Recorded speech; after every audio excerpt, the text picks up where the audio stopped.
Hello there, YouTube. I am Wheelchair21, and today is the return of Doyle's DVDs, which is brought to us by Henshin Justice Unlimited. Yes, thankfully due to Keith Justice himself, I have a sponsored review due to the Power Force with Saban Brands and Lionsgate Home Entertainment. It is none other than Power Rangers Dino Charge, the complete season. Now, the box comes with a protective cardboard cover, which, as one can see, is holographic in the background, and some of the Rangers actually have reflective areas too. Some are mostly visible in their actual silver-plated masks, but overall, very nice holographic box cover.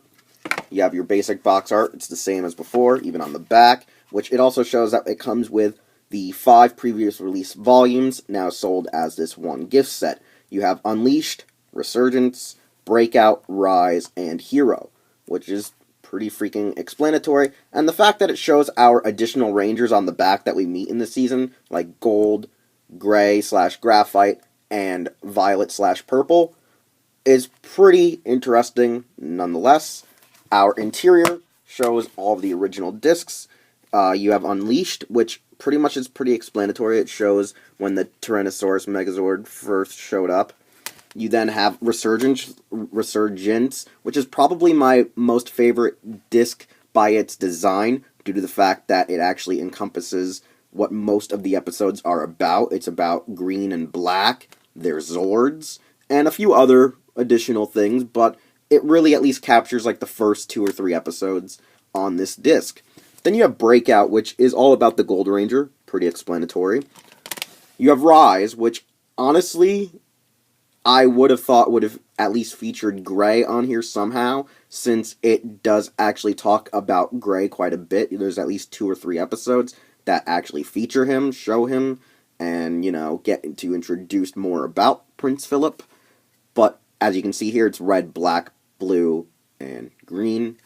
And then finally Hero, which sort of explains what the part on this disc is all about. They have to go around the world, so you see the globe, even though this is like the tip of freaking Florida, North America. You see meeting our Purple Ranger, which isn't the male version, which is our first incarnation.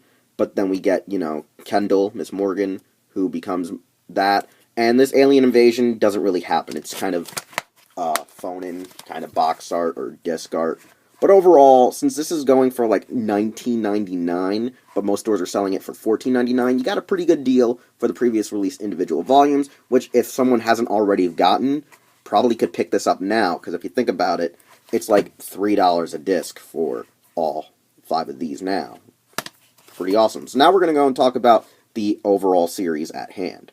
So like I said, now we'll be talking about all 20 episodes and both specials from Power Rangers Dino Charge, which eventually will have its sequel on DVD sometime probably this year or next year, Dino Supercharge, and they're both adapted from Juden Sentai Koryuger. I don't know why, but recently right now, because of Q Ranger coming out, I just say Q Ranger automatically, so you might hear me say that when I reference Koryuger, and I apologize for that. So, first off, I'd like to say, with the fact that Judd Lin, or Chip Lin as he calls himself at times, coming back as executive producer, director, and writer for the series, was actually a good thing. It actually wipes away the bad taste left in a lot of people's mouths from Samurai to Megaforce with Tzacker, and honestly, just drives it home and back to what Power Rangers should be. Now, in my written review for Henshin Justice, I did mention at times it did feel like a part of it did feel still sort of like Tzacker's producing and writing, only due to the fact that the target demographic for Power Rangers has gone from like the ages of 5 to 12 to like 4 to 10. And that actually significantly can change the writing style and the way that direction of presentation of characters and dialogue can be perceived by us older fans. And honestly, it hurts and helps enjoyment for certain aspects. Now, say you're a parent that's getting your kids into Power Rangers, that's probably going to easily help wean them in, depending on their ages. However, for older fans that are currently in their teens or still in their 20s, you're probably going to be slightly turned off to it. And I say that because in some episodes, they make it more about the old school like straight on Zordon era stuff where episodes were to teach us morals and how to be an effective team member, how to be a good person of society, how to do this, how to do that. And honestly, the best character that sometimes capitalizes on that old 90s, like, hey, we're going to do a PSA, is honestly Riley. And the irony is, when I first saw his actor, Michael Tarver, I knew he had to be at least my age or actually younger due to the fact they play him up as being quite kiddie, or he at least had a baby face and was even older than I was. And I found out he's only like two and a half years younger than I am. So it explains everything of why they made Riley like this super genius, smart kind of just getting out of high school kind of kid, where the rest all seem like they're either going into college, in college, out of college for the rest of the cast, where Coda himself is a caveman. So it makes a lot of sense why some episodes around Riley are so kiddish. It's because it works perfectly with the character's actual age and being able to, I guess, represent the younger demographic.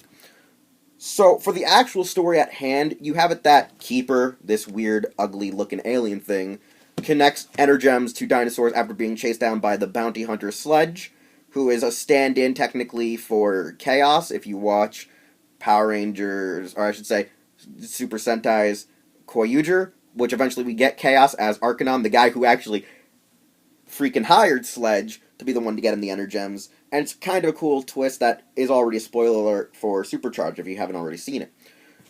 And honestly, practically a good portion of it is a good adaptation of Koyuger, telling somewhat of the same story with the same monsters, the same suits, and all the stunts.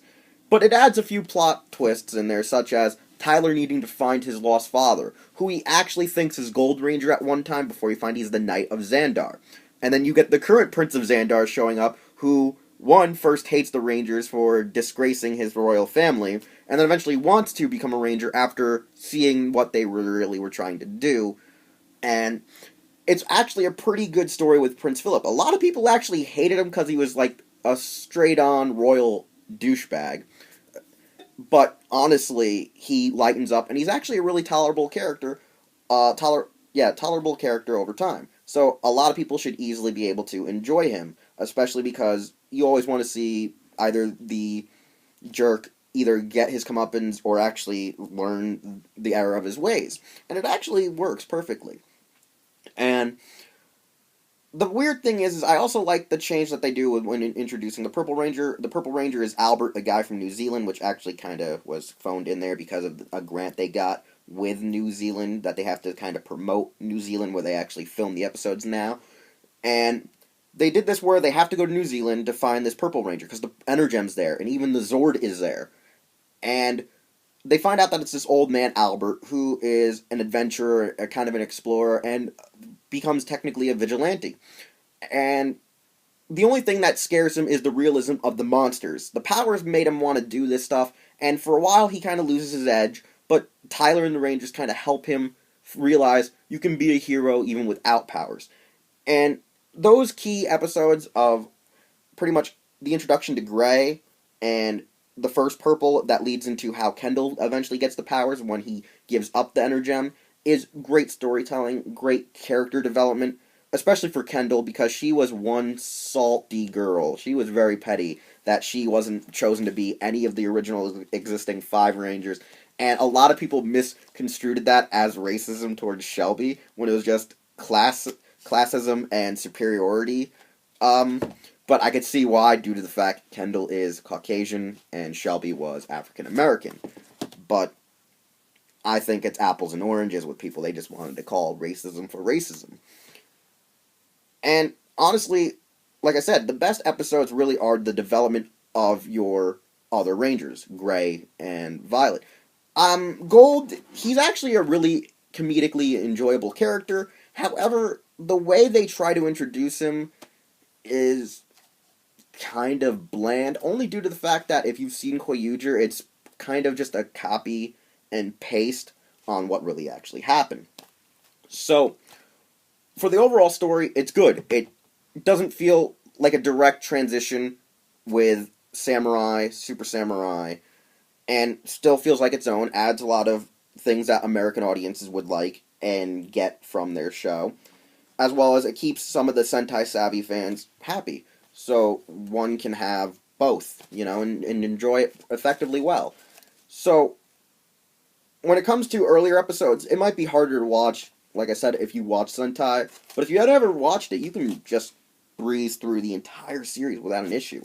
When it comes to the holiday specials, the Race to Christmas, or the Race to Rescue Christmas episode, is the only holiday special I actually don't like, due to the fact that even though Ghostess is the Mostess is mostly a clip show, it ties in effectively with the series, even though when it was originally aired, it was out of order, and was actually properly supposed to be like the last episode on this disc. You could either switch it with, actually, no matter how you slice it with the Ghostess with the Mostess, they're pretty much just reversible when it comes to order of events in a canonical order, due to the fact that the way they debut the Pachysord or whatever, the Pachysord, it makes more sense. That is probably the only good thing about the DVD release. So overall, for like $19.99, $14.99, wherever you order it, to get all the previously released volumes in one gift set is great. My only con to it is I would just kind of like some special features in future releases,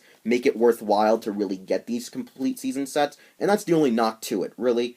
Because for $14 to $20, it's worth it. You'll enjoy it, you'll love it, you'll probably rewatch it even if you don't have the DVDs, you'll probably go and watch them on Netflix. That's probably all I can really say. So, having it in hand, getting it a week early, getting to rewatch it in its entirety, pretty freaking awesome and great. I'm very happy to have been given this opportunity to review it for Saban Brands and Lionsgate Home Entertainment, and thank Kenshin Justice for this review. So, honestly, if you don't already have it, get it. It's worth it. I mean, like I said early on, it's like $3 per disc if you divide the costs. Anyways, I'm Wheelchair21. You can find this Doyle's DVDs here on my YouTube channel and over at henshinjustice.com, which this is the only video exclusive to to that website and my channel. As well as you can follow me on Twitter, like my page on Facebook, and check me out on Instagram. I'll see y'all next time with most likely basic rolling reviews.